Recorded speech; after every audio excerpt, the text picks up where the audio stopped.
kondisi Mbak sekarang? Ada masalah sama ingatannya? Saya sehat, ingatan saya juga udah normal, sus. Vita udah gak amnesia. Berarti selama ini dia Serem nih.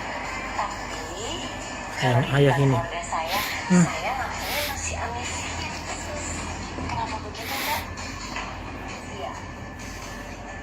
Gak apa-apa, saya bantu ya Mbak. Kita ke bagian administrasi Iya, sekarang. saya. Pusat duluan aja, nanti saya nyusul. Hmm. Oke baik, kalau gitu saya duluan ya Mbak. Ya.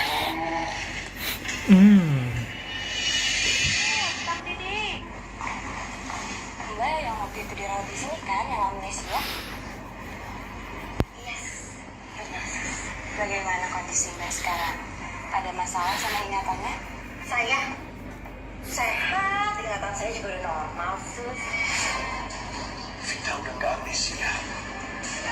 Berarti selama ini dia Serem nih. Tapi Yang ayah ini. keluarga saya makanya masih amnesia. Kenapa begitu Mbak? Iya. Gak apa-apa, saya bantu ya Mbak. Kita ke bagian administrasi Iya, sekarang. saya. Pusat duluan aja, nanti saya nyusul. Hmm. Oke